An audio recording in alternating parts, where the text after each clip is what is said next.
vais donner la parole à Monsieur Chanet. Voilà. Merci Madame la Présidente. J'espère que tout le monde m'entend. Mesdames et Messieurs les députés, merci de votre invitation à m'exprimer sur ce sujet. Je tiens tout de suite à dire que je m'exprime ici en mon nom propre. L'impact économique de la lutte contre l'épidémie, il est énorme. Je pense que Xavier Rago vous en a déjà donné une bonne image. Mais selon l'efficacité des politiques de déconfinement, puisqu'on rentre dans cette phase, mais aussi des politiques économiques, on aura en gros soit une reprise relativement rapide, alors si on veut être optimiste, on peut appeler ça scénario en V, avec retour à la situation initiale d'ici 2 ans, soit une dépression prolongée, ce que j'appellerais le scénario en L, et rien n'est décidé à ce stade. Dans le premier cas, l'augmentation du chômage très forte sera temporaire, et l'augmentation des dettes publiques, disons de l'ordre de 25 points de PIB dans les 3 prochaines années pour la zone euro, sera gérable. Mais dans le second cas, ce sera chômage de masse, baisse du niveau de vie, augmentation des dettes publiques à des niveaux de temps de guerre, surtout dans les pays du Sud, mais aussi en France, avec des conséquences sociales et politiques que je ne m'aventurerai même pas à décrire. Et donc je pense qu'il faut à tout prix éviter le second scénario. Et c'est sous cet angle que je vais examiner les réponses qui ont été apportées au niveau européen et puis dire quelques mots sur ce qui, à mon avis, serait souhaitable de faire pour les compléter. Alors, je reviens sur le rôle de la Banque centrale européenne, parce que c'est de loin la réponse la plus cohérente et la plus puissante. Si on met tout ensemble, au-delà des 750 milliards dont parlait Xavier Rabault, c'est près de 1100 milliards d'euros que la BCE a mis sur la table pour cette année pour soutenir les économies de la zone euro via leur endettement et via leur système bancaire et prévenir une crise de confiance touchant l'Italie. Le message aux États était très clair. Ne craignez pas de vous endetter, nous vous financerons. La BCE pourra prolonger son action en 2021, mais gardons en tête qu'elle n'a pas les mêmes marges de manœuvre que, par exemple, la Banque du Japon, qui a acheté déjà la moitié de la dette publique de son État, ou de la Banque d'Angleterre, qui maintenant souscrit directement aux adjudications du Trésor. En effet, la BCE n'est pas l'extension d'un État qui n'existe pas, mais c'est une copropriété et qui est soumise aux règlements de copropriété et aux querelles de copropriétaires que nous connaissons bien. Deuxièmement, l'accord de l'Eurogroupe. Je dirais qu'un premier point, c'est que la règle de la zone euro, c'est le compromis. Et il n'y a pas d'exception, y compris en cas de crise gravissime. Et je partage l'avis de Xavier Rago, c'est plutôt un bon compromis que nous avons eu le 9 avril. Les eurobonds introduits sous la forme de Corona-bonds ont été écartés. Et je comprends que les pays épargnants ont de bonnes raisons de s'en méfier. On pourra y revenir dans le débat si vous le souhaitez. Et l'Italie a accepté la possibilité d'un recours au mécanisme européen de stabilité grâce à une conditionnalité très allégée. Et ce faisant, c'est le point important, elle se met potentiellement sous le parapluie que je pourrais appeler nucléaire des transactions monétaires directes qui avaient été inventées par la BCE en 2011 pour assurer l'intégrité de la zone. Et l'idée d'une mutualisation partielle des assurances chômage, le projet sûr, y compris d'ailleurs sous forme de réassurance, un point sur lequel Xavier Rago a travaillé et sur lequel l'économiste belge Daniel Gros a fait des propositions très précises, a pris forme. Et pour moi, c'est aussi un point très important. La BEI s'est mise en ordre de bataille, on a 540 milliards d'euros essentiellement sous forme de prêts, mais pas seulement, 4,5% du PIB, c'est considérable, mais pour illustrer à quel point cela reste très faible, ce n'est qu'une petite fraction des déficits budgétaires qui vont se cumuler en 2020 et en 2021. Je vais prendre l'estimation que fait le FMI. Le FMI nous dit que ce sera 11 points de PIB de la zone euro, ce qui fait 1300 milliards d'euros. Et très franchement, je pense que l'estimation du FMI est très prudente, elle est très conservatrice, ce sera plus que cela. Mais je dirais quand même qu'avec ce plan et le soutien de la BCE, les pays de la zone euro pourront faire face à la crise si on est dans le bon scénario, mais pas du tout dans le scénario noir. Le point important, c'est qu'il y a une forte endogénéité dans cette dynamique. Tout dépend du reste. La conception même des plans sanitaires de sortie de confinement et l'adéquation des plans de soutien nationaux européens feront pencher la balance d'un côté ou de l'autre dans ces deux scénarios extrêmes. Comme j'ai aucune qualification pour parler des plans sanitaires, je ne m'aventurerai pas sur ce terrain. Mais je dirais un mot des plans de réponse économiques nationaux qui vaut également au niveau européen. Protéger l'offre, avant tout les PME, préserver l'emploi, ça a été les fils directeurs des dispositions gouvernementales en France et dans quasiment tous les pays de l'UE. À nouveau, On a appris beaucoup de la crise de 2009.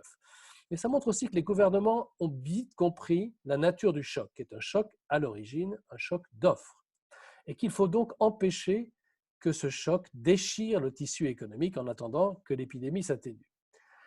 Mais maintenant, il est temps de penser à l'étape suivante, la reprise, puisque certains pays commencent à sortir du confinement, et c'est le cas de l'Allemagne, par exemple. Le principe général devrait être qu'il sera important de soutenir la demande, mais il ne faut pas oublier l'offre.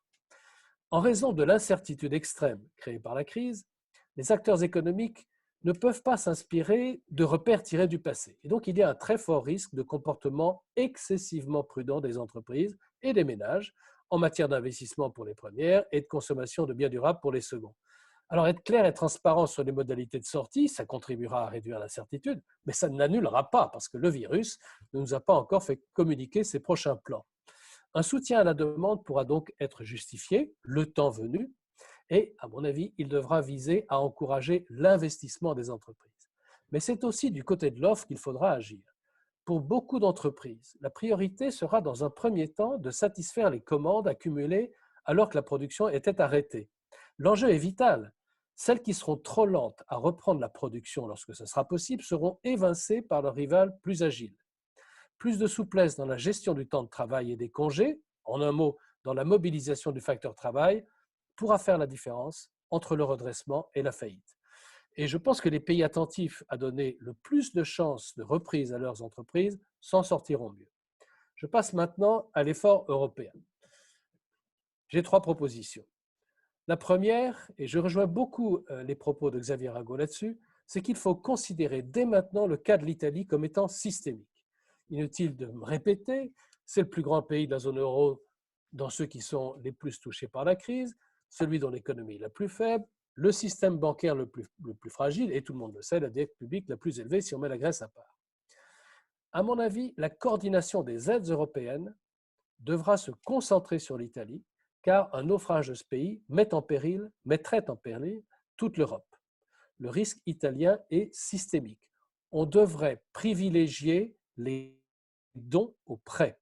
La BCE s'est donné suffisamment de flexibilité pour permettre à l'État italien de s'endetter sans difficulté.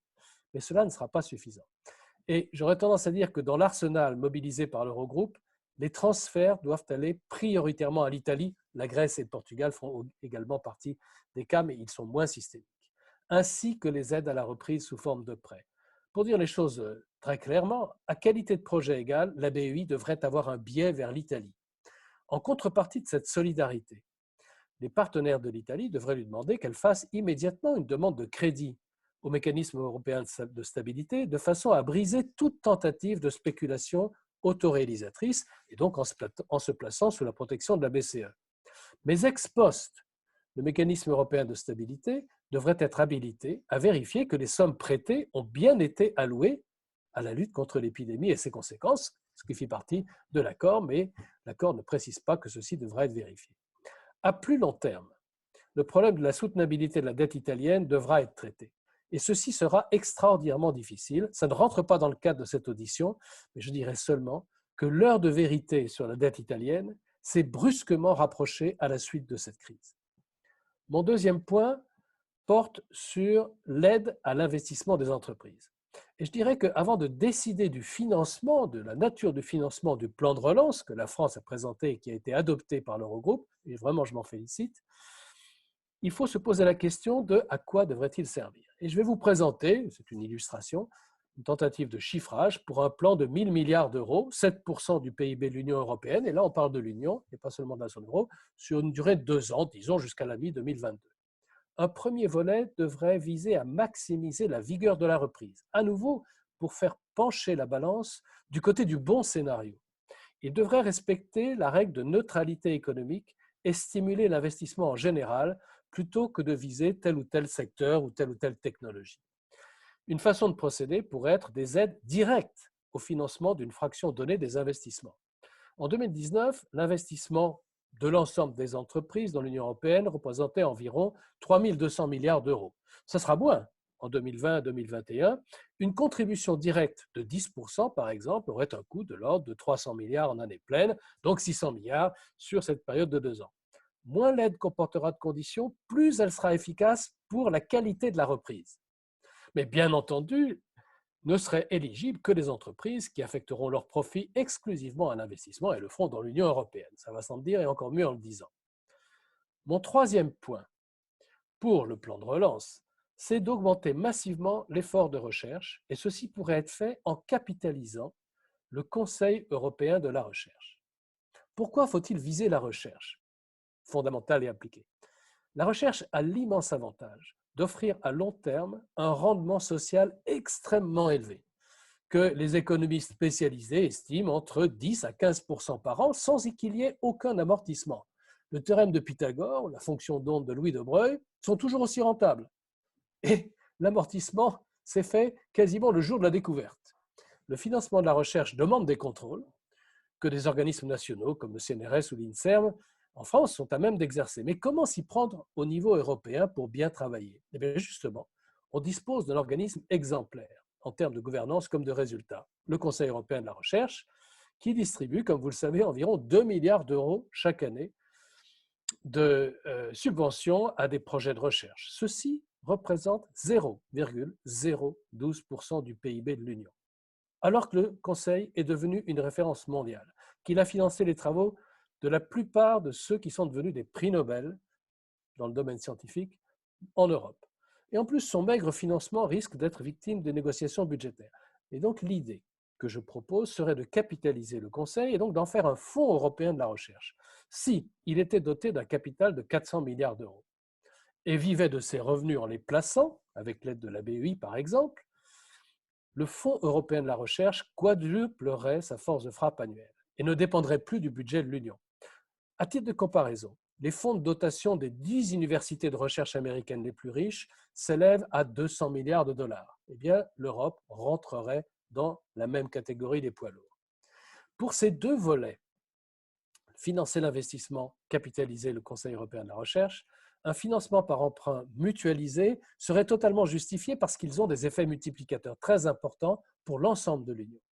Et comme le plan que je propose ne favoriserait ni pays ni filière, son financement mutualisé aurait d'autant plus de chances d'être accepté par les pays épargnants que sont les pays du Nord, à condition bien sûr que la dette levée soit, comme on dit dans le jargon, super senior, c'est-à-dire à un niveau de seniorité supérieur aux dettes nationales. Mon dernier point porte sur la politique du carbone. Il me semble que cette crise est l'occasion de mettre en œuvre dès 2021 une politique de prix du carbone. Pourquoi? La très forte baisse du prix du pétrole a de bonnes chances de durer pour des raisons structurelles sur lesquelles je ne m'étendrai pas, mais on peut en parler si vous le souhaitez. Son impact sur les économies européennes, pour l'instant, est très faible, puisque la consommation est contrainte. À terme, il y aura un effet de richesse positif, mais en même temps, une accélération des émissions de carbone par unité de PIB, ce qui renverserait la tendance des 40 dernières années à la baisse. C'est une opportunité pour introduire un prix unique du carbone, qui fait partie d'ailleurs, dans quelques lignes du Green Deal de Mme von der Leyen, pour tous les biens et services consommés dans l'Union, y compris les biens importés par le biais d'un ajustement aux frontières. Et en redistribuant intégralement les produits du prix du carbone, ce qu'on peut appeler le dividende carbone, l'Union n'augmenterait pas, l'Union et les pays qui la composent n'augmenteraient pas la pression fiscale, ce qui serait totalement absurde lors de la phase de reprise. Si chaque pays était libre de ses modalités de redistribution, celle-ci pourrait prendre la forme d'une politique des revenus. Par une redistribution uniforme, par exemple, les ménages aux revenus les plus faibles seraient favorisés. Donc, pour résumer mes propositions au niveau européen, premièrement, privilégier l'Italie. Deuxièmement, contribuer directement au financement des entreprises. Troisièmement, capitaliser le Conseil européen de la recherche pour multiplier l'effort de recherche de pointe. Et quatrièmement, introduire un prix du carbone à la faveur de la baisse du prix du pétrole. Merci de votre attention. Merci beaucoup, Monsieur Chanet, pour toutes ces pistes.